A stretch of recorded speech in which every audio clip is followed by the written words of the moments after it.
Seorang dokter harus memiliki pengetahuan tentang organ-organ tubuh manusia untuk mendiagnosis penyakit pasiennya. Nah, sebagai pengkaji, kita juga harus mengenal organ-organ puisi untuk bisa menganalisisnya. Video ini akan membahas itu.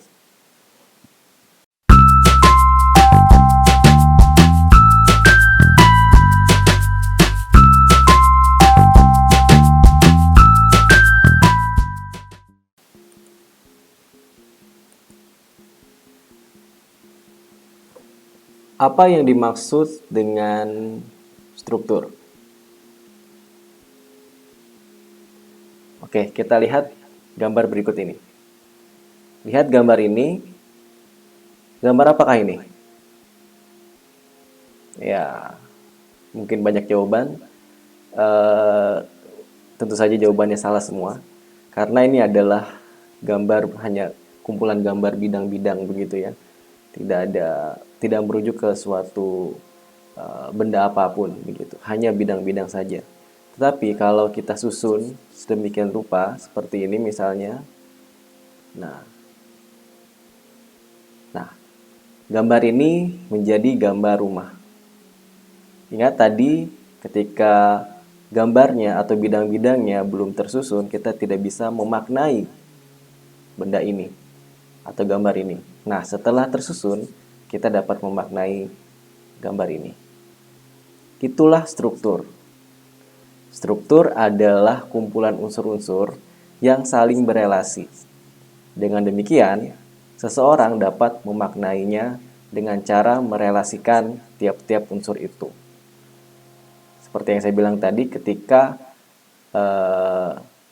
bidang-bidang itu tidak tersusun atau tidak saling berelasi, kita tidak bisa memaknai suatu gambar ini. Sama halnya dengan yang lain, jadi semua di dalam kehidupan ini memiliki strukturnya. Misalnya kelas. Kenapa sebuah ruangan dinamakan kelas atau dimaknai sebagai kelas? Karena di dalam ruangan itu ada bangku, papan tulis, mungkin proyektor, kemudian pintu, jendela, dinding, dosen, mahasiswa. Nah, unsur-unsur itu saling berelasi begitu ya, saling berhubungan. Tidak ada yang tidak berhubungan di sana. Kalau misalnya saya simpan lumba-lumba di ruang itu, tentu saja itu mungkin bukan kelas ya atau kolam renang begitu ya. Mungkin itu tidak bisa dimaknai sebagai kelas. Nah, sekali lagi, struktur adalah kesatuan dari unsur-unsur. Nah, sesuatu bisa dimaknai, sesuatu bisa sesuatu bisa dimaknai kalau kita merelasikan unsur-unsur itu. Kalau unsur-unsur itu saling berelasi. Nah, puisi juga demikian. Puisi juga ada strukturnya. Karena itulah kita bisa memaknai sebuah puisi. Misalnya ini, salju. Kemanakah pergi? Mencari matahari. Ketika salju turun, pohon kehilangan daun. Kemanakah jalan? Mencari lindungan. Ketika tubuh kuyup dan pintu tertutup. Kemanakah lari? Mencari api. Ketika bara hati, padam tak berarti. Kemanakah pergi?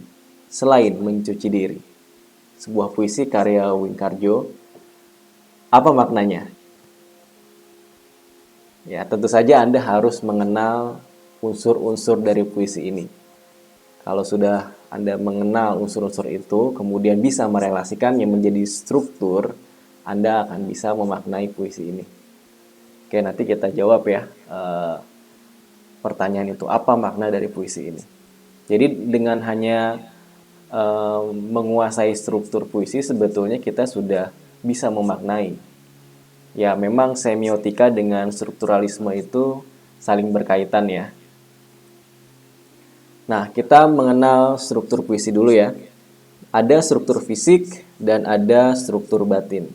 Yang namanya struktur itu kita tidak bisa memisahkan unsur-unsur gitu ya. Jadi unsur-unsurnya itu harus lengkap. baru kemudian kita bisa memaknai puisi. Artinya begini, ketika Anda menganalisis sebuah puisi, Anda harus memperhatikan atau Anda harus menganalisis tiap-tiap unsur secara lengkap begitu.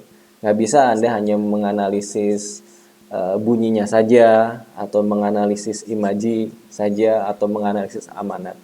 Tentu saja kalau ingin menganalisis amanat, Anda harus menganalisis unsur-unsur yang lain gitu loh, secara lengkap, holistis gitu ya. Baik, struktur fisik.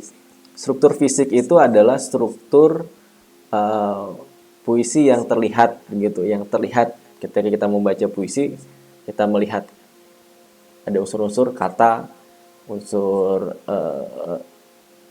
majas, kemudian dan lain sebagainya. Nah, itu adalah unsur-unsur fisik gitu ya. Sementara unsur batin adalah unsur yang tidak terlihat. Nah, sama seperti kita, unsur fisik kita apa? Struktur fisik kita apa? Kepala, mata, hidung, mulut, tangan, badan yang terlihat begitu ya. Sementara unsur batin psikologis kita, emosi, apalagi mentalitas dan lain sebagainya, akhlak mungkin ya. Nah, seperti itu. Jadi struktur fisik itu struktur yang kelihatan, sementara batin struktur yang tidak kelihatan. Nah, struktur fisik yaitu bunyi atau versifikasi, kemudian diksi, imaji, tipografi maksud saya, bahasa figuratif. Lalu struktur batin, makna, pesan atau amanat, kemudian tema.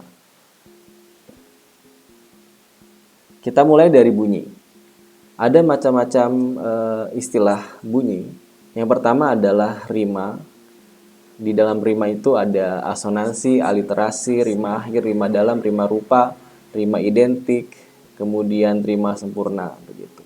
Mungkin dalam sebuah puisi puisi tersebut tidak memiliki salah satu di antara unsur-unsur rima ini gitu ya. Itu tidak apa-apa. Kemudian irama, ada lagi ragam bunyi, efoni, kakofoni, dan onomatope. Kita akan mengenalnya. Nah, kita lihat lagi puisi yang tadi. Kita bisa lihat di puisi ini ada permainan bunyi ya. Kemanakah pergi? Mencari matahari. Ketika salju turun, pohon kehilangan daun. Nah, ada permainan bunyi di sana. Kemanakah pergi? I, rima akhirnya I. Mencari matahari. I lagi rima akhirnya. Ketika salju turun, un gitu ya. Pohon kehilangan daun, un juga. Jadi ada permainan bunyi dalam puisi ini. Nah, kita lihat ini. Nah, inilah yang dimaksud dengan rima akhir. Kemudian ada permainan bunyi lagi di bait pertama baris terakhir, pohon kehilangan daun. Ada bunyi nasal di situ ya, bunyi nasal itu bunyi langit-langit hidung gitu, langit-langit hidung. Bunyi ya antara daerah langit-langit mulut dan hidung. Oke. Nah, itu yang disebut sebagai rima dalam atau aliterasi. Di bait ketiga baris kedua pun ada ya, mencari api, ada i di situ. Permainan rima i. Lalu ada lagi asonansi. Asonansi itu pengulangan baris pada bait-bait tertentu. Nah, seperti di layar, kemanakah pergi? Baris pertama, bait pertama, kemudian diulang lagi pada bait terakhir baris pertama. Oke, seperti itu. Lalu ada lagi efoni dan kakofoni. Nah, kakofoni itu biasanya adalah bunyi A dan U gitu ya. Kemanakah jalan? Kan kedengarannya A-nya ya. Kemudian ketika tubuh kuyup dan pintu tertutup. Nah, itu adalah bunyi kakofoni. Bunyi kakofoni ini menurut Pradopo adalah bunyi yang menciptakan nuansa kesedihan gitu. Berbeda dengan eufoni. Eufoni itu bunyi i gitu ya, yang banyak yang dominan. Dan bunyi a ya. Sorry tadi tuh kakofoni itu bunyi U ya. Nah, kalau efoni itu bunyi A. Nah, seperti ini, A dan I.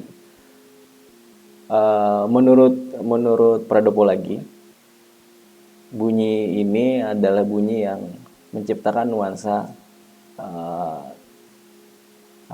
keriangan gitu. Nah, seperti itu.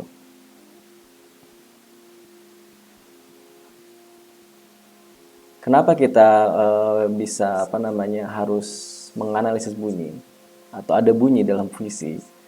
Karena bunyi itu menciptakan nilai keindahan lewat unsur musikalitas atau kemerduan, kemudian menuansakan makna tertentu sebagai perwujudan rasa dan sikap penyairnya, seperti yang saya jelaskan tadi, ada bunyi-bunyi yang sedih gitu ya, gitu, ya kan, kerasa ya sedihnya ya. Kalau itu riang gitu kan, i, gitu kan, ada keriangan di situ. Nah seperti itu maksudnya. Jadi menciptakan nuansa saja. Memang tidak mutlak ya, tidak harus demikian begitu. Ada juga mungkin kata-kata, ya semuanya bergantung pada kata sih sebetulnya. Tapi setidaknya permainan bunyi seperti ini bisa menciptakan nuansa-nuansa tertentu. Kemudian bunyi itu bisa menciptakan suasana tertentu sebagai perwujudan suasana batin, sikap penyairnya. Baik. Oke, sekarang kita beralih pada struktur puisi berikutnya, yaitu pilihan kata. Seperti yang pernah Anda pelajari, ada denotatif, artinya apa? Makna sebenarnya. Kemudian ada konteks. Konteks itu yang kemudian memperkaya makna ya pada suatu kata. Kemudian ada simbol atau konotatif atau kata hias gitu. Misalnya mawar. Denotatif dari mawar apa? Ya, mawar itu adalah jenis bunga, ada yang berwarna merah, kuning, putih, dan bahkan hitam. Tapi pada konteks puisi tertentu, misalnya ada puisi yang menggunakan kata mawar. Nah, mungkin puisi itu bercerita tentang sesuatu begitu. Nah, dari konteks itu kita bisa memperkaya maknanya begitu ya. Dan mungkin saja mawar pada puisi itu adalah hal yang lain, yang berbeda dengan bunga, jenis bunga yang berwarna merah, putih, kuning, dan hitam misalnya. Mungkin mawar di sana ketika kita melihat konteksnya adalah perempuan misalnya ya, atau sesuatu yang indah begitu. Nah, itulah konotasi. Jadi denotasi itu atau denotatif itu makna sebenarnya. Nah, konteks dalam diksi itu bisa memperkaya makna. Kemudian konotatif adalah makna hiasnya. Nah, kita lihat puisi ini. Kemanakah pergi? Mencari matahari. Nah, dalam puisi ini matahari mungkin bukan matahari pusat tata surya gitu, melainkan hal yang lain. Ya, matahari di sini adalah pusat tata surya dalam makna denotasinya. Kemudian makna konotasinya apa? Nanti kita lihat ya. Ketika salju turun, pohon kehilangan daun. Salju di situ juga mungkin bukan salju sebenarnya, memang denotasinya itu salju. Ya, yang berwarna putih dan es itu ya. Kemudian pohon kehilangan daun. Nah, pohon di situ secara denotatif ya, pohon kehilangan daun, pohon yang daunnya sudah gugur. Tapi mungkin secara konotasi atau konotatif itu maknanya berbeda begitu ya. Kira-kira apa? Kemanakah pergi mencari matahari ketika salju turun? Pohon kehilangan daun. Kita coba baca semuanya ya. Kemanakah jalan mencari lindungan ketika tubuh kuyup dan pintu tertutup? Kemanakah lari mencari api ketika bara hati padam tak berarti? Kemanakah pergi selain mencuci diri? Nah, sudah kebayang belum puisinya? Judulnya Salju. Apakah salju di situ merujuk pada suatu waktu musim dingin gitu ya, atau pada makna-makna tertentu? Kalau menurut saya sih, puisi ini menceritakan tentang seseorang yang mencari apa namanya jati dirinya barangkali, atau mencari eh, sesuatu mungkin hidayah begitu ya, atau apapun. Karena salju, kalau kita maknai salju, konteksnya misalnya kalau turun salju itu apa sih, kan winter gitu ya. Salju turun ketika musim dingin. Musim dingin itu dari November atau Desember sampai Februari misalnya. Nah, itu adalah Natal begitu ya, Natal itu. Nah, puisi ini ditulis oleh Wingkarjo. Eh, Kayaknya sih itu gitu ya. Salju itu adalah eh, penanda Natal seperti itu. Jadi kayaknya puisi ini mengandung apa namanya religiusitas penyairnya gitu ya. Ada dalam puisi ini. Kemanakah pergi mencari matahari ketika salju turun, ketika Natal itu? Pohon kehilangan daun. Jadi eh, seseorang yang kehilangan daun, orang yang kehilangan daun tuh gimana sih? Kalau sebuah pohon yang kehilangan daun tuh gimana? Tentu saja dia tidak bisa tumbuh dengan baik gitu kan, karena daun itu adalah media untuk fotosintesis, untuk tumbuh gitu. Nah, ketika pohon kehilangan daun ya dia akan mati gitu kan. Kemanakah jalan mencari lindungan ketika tubuh kuyup dan pintu tertutup? Tubuh kuyup itu kan tubuh yang basah ya, denotasinya. Tubuh yang kuyup artinya apa? Dia sedang terkena sesuatu yang tidak mengenakan, kan nggak enak ya kuyup itu kan. Mungkin dosa begitu. Nah, itu konotasinya. Dan pintu tertutup. Pintu biasanya konteksnya itu ini ya, pertaubatan begitu ya. Kemanakah lari mencari api? Jadi mencari api di sini bukan neraka, tapi mungkin kehangatan ya di musim salju itu. Kehangatan itu yang dicari. Ketika bara hati, padam tak berarti. Jadi hati yang padam, hati yang gelap. Artinya hati yang sudah terbungkus oleh dosa mungkin ya. Kemanakah pergi selain mencuci diri? Nah, jadi sebetulnya dia ingin mencuci dirinya, menyucikan dirinya dari dosa-dosa itu gitu. Nah, itu interpretasi saya. Setiap orang bisa berbeda-beda. Tergantung pada pengetahuan sebetulnya, pengetahuan dalam diri seseorang itu. Nah, jadi seperti itu kira-kira salah satu cara untuk memaknai puisi. Jadi melihat kata atau diksi, denotasinya, konteks, dan konotasi. Tipografi. Apa itu tipografi? Tipografi itu konfigurasi dalam puisi. Menampilkan aspek artistik visual, juga menciptakan nuansa makna dan suasana tertentu. Misalnya dalam puisinya Sutarji yang Winka dan Sika, kan zigzag gitu ya. Nah, bentuk zigzag itu adalah tipografi. Atau tadi puisi Wingkarjo tadi. Nah, itu juga ada tipografinya. Satu bait 4 baris. Bait terakhirnya hanya 2 baris. Kemudian lurus begitu saja ya, rapih gitu. Nah, itu tipografi juga. Untuk apa tipografi? Selain menampilkan aspek artistik visual, untuk menunjukkan adanya loncatan gagasan, serta memperjelas satuan-satuan makna tertentu yang ingin dikemukakan penyairnya. Jadi tipografi itu bisa mempengaruhi makna puisi. Misalnya ini. Nah, puisi ini ada 2 puisi.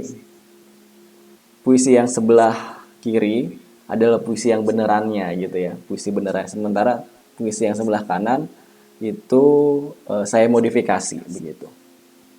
Oke, ingat ya, puisi yang sebelah kiri adalah puisi benerannya, puisi sebelah kanan adalah modifikasi. Nah, kita lihat puisi yang aslinya dulu. Malam Lebaran, bulan di atas kuburan. Ini adalah puisi Sitor Situmorang.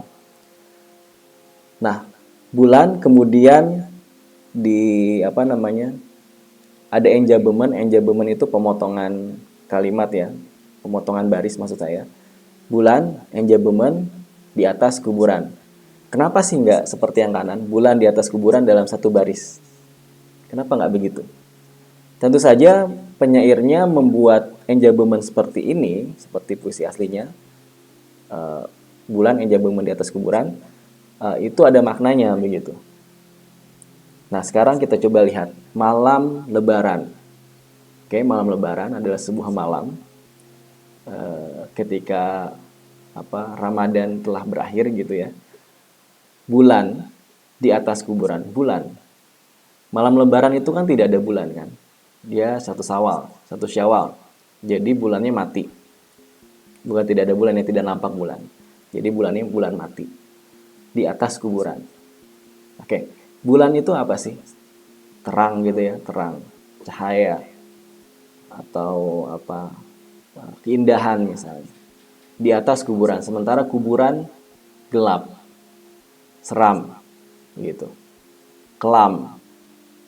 Nah, ini ada kontradiksi gitu ya di antara dua diksi ini, bulan dan di atas kuburan. Maknanya apa? Maknanya mungkin ketika malam Lebaran seseorang itu menghadapi kesedihan karena meninggalkan bulan Ramadan, tapi di balik kesedihan itu ada bulan di hatinya, walaupun tidak ada bulan beneran, tapi ada bulan di hatinya, yaitu cahaya, cahaya hati, atau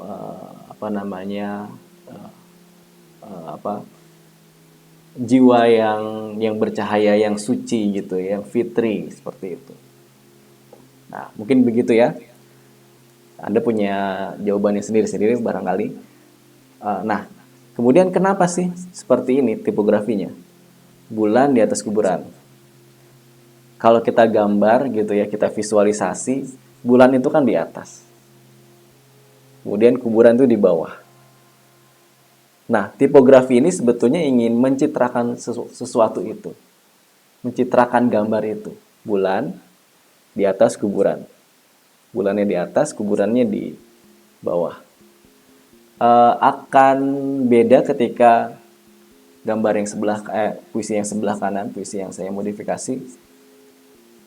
Jadi satu baris itu nggak ada efek visualnya gitu ya. Nah, Sitor orang pintar sekali. Dia meskipun puisinya pendek sekali, dia sadar bahwa puisi ini harus punya bentuk gitu, selain makna yang dalam tadi. Jadi puisi ini memainkan tipografi sehingga kelihatan visualnya dan kelihatan permainan bunyinya. Bulan di atas kuburan, ada rimanya di situ ya, rima akhirnya an dan an. Baik, kita mungkin akan melihat berbagai tipografi ya, yang keren-keren gitu, kayak puisi Sutarji dan puisi Afrizal misalnya. Oke, kita lanjut lagi. Bait dan baris. Bait dan baris ini membentuk suatu kesatuan makna dalam rangka mewujudkan pokok pikiran tertentu yang berbeda dengan satuan makna dalam kelompok larik lainnya, yaitu bait dan baris. Nah, misalnya ini. Malam di pegunungan. Aku berpikir, bulan inikah yang membikin dingin? Jadi pucat rumah dan kaku pohonan. Sekali ini aku terlalu sangat dapat jawab kepingin. Ada bocah cilik main kejaran dengan bayangan. Nah, kita lihat dalam puisi ini Chairil Anwar juga sangat sadar akan bentuk. Jadi dia memainkan tipografi juga sebetulnya. Walaupun ya kelihatannya biasa aja begitu ya. Aku berpikir bulan inikah yang membikin dingin. Ada enjambement di sana. Jadi pucat rumah dan kaku pohonan. Enjambementnya itu untuk apa? Ya untuk mendapatkan rima in gitu kan. Karena di baris ketiga ada kata kepingin. Ya. Kemudian di baris kedua ada kata pohonan. Dan di baris keempat ada kata bayangan. Jadi Hairil Anwar memotong atau membuat enjambment di baris pertama, di tiap barisnya untuk memainkan bunyi begitu. Jadi puisinya jadi lebih bermakna dan memiliki kekuatan bunyi itu ya. Nah, mengenai maknanya silakan Anda maknai sendiri puisi ini.